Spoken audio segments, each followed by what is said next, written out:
Hello, ഇന്ന് നമുക്കൊരു chicken കട്ട്ലറ്റിൻ്റെ കഥ കേട്ടാലോ? വായു. ഞാനും ആതിരയും കൂടെ കുട്ടികളെയും കൊണ്ട് പാർക്കിൽ പോയിരിക്കുന്ന സമയത്താണ് കേട്ടോ നമുക്ക് കേരള സ്റ്റോറിലെ ഗ്രൂപ്പിൽ നിന്ന് മെസ്സേജ് വരുന്നത്. ഇന്ന് ഈവനിങ് സ്നാക്സ് ആയിട്ട് അവിടെ കഴിക്കാനായിട്ട് ചിക്കൻ കട്ട്ലറ്റും മുട്ടപ്പത്തിരി ഉണ്ടെന്ന്. വേറെ ഒന്നും ആലോചിച്ചില്ല കേട്ടോ. വേഗം തന്നെ ഹെൽമെറ്റ് കൊടുത്ത് പിള്ളേരെയും പറക്കി കയറ്റി വേഗം തന്നെ വണ്ടി എടുത്ത് പോയിട്ടോ. ഒരു 6:30 മണിയൊക്കെ ആയിട്ടുണ്ടേ. ഇപ്പം നിങ്ങൾ വിചാരിക്കും ഒരു ചിക്കൻ കട്ട്ലറ്റ് കഴിക്കാൻ വേണ്ടിയിട്ട് ഇത്രമാത്രം പറയാനുണ്ടോ എന്ന്. പറയാനൊക്കെ ഉണ്ട് കേട്ടോ. വേറെ ഒന്നുമല്ല, നാട്ടിൽ നിന്ന് പുറത്തൊക്കെ നിൽക്കുന്ന സമയത്തുണ്ടല്ലോ നമുക്ക് ചിക്കൻ കട്ട്ലറ്റും മുട്ട പപ്സും ഒന്നും ഇതേപോലെ നാട്ടിലെ കടകളിൽ കിട്ടുന്ന പോലെ കിട്ടാറൊന്നുമില്ല.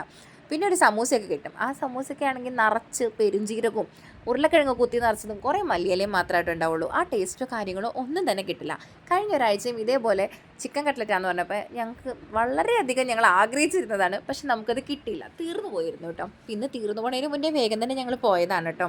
നിങ്ങൾക്കും ഇതേപോലെ ചിക്കൻ കട്ട്ലറ്റും മുട്ടപ്പത്തിരിയൊക്കെ കഴിക്കണമെന്ന് തോന്നുമ്പോൾ അടുത്തുള്ള കടയിലൊക്കെ ഒന്ന് പോയാൽ മതി. നമുക്കത് പറ്റത്തില്ലല്ലോ. നമ്മളിതേ ഇവിടെ കേരള സ്റ്റോറിൽ തന്നെ വരണേ.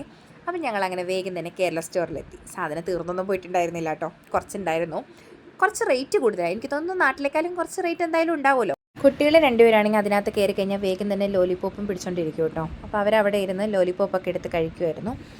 ഇതാണ് നമ്മൾ കേരള സ്റ്റോറിൽ വന്നു കഴിഞ്ഞാൽ മേടിക്കുന്ന സാധനങ്ങളൊക്കെ കേട്ടോ. അപ്പോൾ ഇവിടെയും ഒരു സദേൺ സ്റ്റോറുണ്ട്. ഇവിടെ 2 സ്ഥലത്തു നിന്നാണ് നമ്മൾ സാധനങ്ങളൊക്കെ മേടിക്കുന്നത്. ഇവരിങ്ങനെ ഇരിക്കുന്നത് കാണുമ്പോൾ ഉണ്ടല്ലോ, ഞാനും ആദ്യം എപ്പോഴും പറയുന്നൊരു കാര്യമാണ്, ഇവരിപ്പോൾ ഭയങ്കര ഫ്രണ്ട്സാണ്, നല്ല തിക്ക് ഫ്രണ്ട്സാണ് ഇവർ രണ്ടുപേരും. ഇവർ വലുതാവുമ്പോഴും ഈ ഒരു സ്നേഹവും അടുപ്പും ഒക്കെ ഇവരുടെ മനസ്സിലുണ്ടാവുമെന്ന് ഞങ്ങൾ എപ്പോഴും ആഗ്രഹിക്കുന്ന ഒരു കാര്യമാണ്, ഉണ്ടാവണമെന്ന് തന്നെ.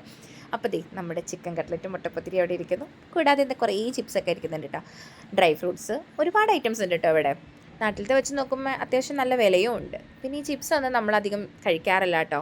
എന്തുകൊണ്ടോ ഇവിടെ ആർക്കും കായ വറുത്തത്, ചക്ക വറുത്തത്, കപ്പ വറുത്തത് ഇതിനോടൊന്നും താല്പര്യമില്ല. പിന്നെ നമ്മുടെ നാട്ടിൽ ചെറിയുള്ളി, ചേമ്പ്, ചേന, കുമ്പളങ്ങ, കാച്ചിൽ, ഇങ്ങനെ കുറേ ഐറ്റംസൊക്കെ ഉണ്ട് കേട്ടോ. അതൊന്നും നമ്മൾ എടുത്തില്ല. പിന്നെ വെള്ളരിക്കയൊക്കെ ഉണ്ടായിരുന്നു. നമ്മൾ കഴിഞ്ഞ ദിവസം വന്ന് ഞാനും അതിലും വെള്ളരിക്കൊക്കെ മേടിച്ചിട്ട് പോയതേ ഉള്ളൂ. തിരിച്ച് നമ്മൾ പോകുന്ന സമയത്ത് ഗ്രൗണ്ടിനകത്ത് ക്രിക്കറ്റ് മാച്ച് ഉണ്ടായിരുന്നു കേട്ടോ. അപ്പോൾ കുട്ടികളെ ജസ്റ്റ് അതൊക്കെ ഒന്ന് കാണിച്ചു കൊടുത്തു. തിരിച്ച് വന്ന് പാർക്കിൽ നിന്ന് ഇറക്കിക്കൊണ്ട് പോയത് കാരണം പിള്ളേർക്ക് പാർക്കിൽ തന്നെ പോയിരിക്കണം. അവിടെ നിന്നും വന്ന് ഈ കവറൊക്കെ ഒന്ന് അങ്ങോട്ട് പൊട്ടിച്ച് കഴിയുമ്പോഴുള്ളൊരു മണം ഉണ്ടല്ലോ, ആയി വാ, പറഞ്ഞാൽ നിങ്ങൾക്ക് മനസ്സിലാവത്തില്ല. കിട്ടാതിരുന്ന് കിട്ടണേ, അപ്പോഴത് മനസ്സിലാവത്തുള്ളൂ. നാട്ടിൽ പോയി കഴിഞ്ഞ് കഴിഞ്ഞാൽ ഇത് കിട്ടിക്കഴിയുമ്പോൾ ഒരു സന്തോഷമാണ് കേട്ടോ. ഈ കട്ട്ലറ്റ്, പത്തിരി, പപ്സ് ഇതൊക്കെ പറയുന്നത് നിങ്ങൾക്കൊക്കെ ഇത് എപ്പോഴും കിട്ടുന്നത് കൊണ്ട് വലിയ വിലയൊന്നും ഉണ്ടാവില്ല. എന്നാലും പപ്സും കട്ട്ലറ്റും ഒക്കെ ഇഷ്ടമില്ലാത്ത ആരാ ഉണ്ടാവുന്നത് അല്ലേ? നിങ്ങൾക്ക് എത്ര പേർക്ക് ഇതേപോലെ കട്ട്ലറ്റും പത്തിരിയും പപ്സും ഒക്കെ ഇഷ്ടമുള്ളവരുണ്ട്?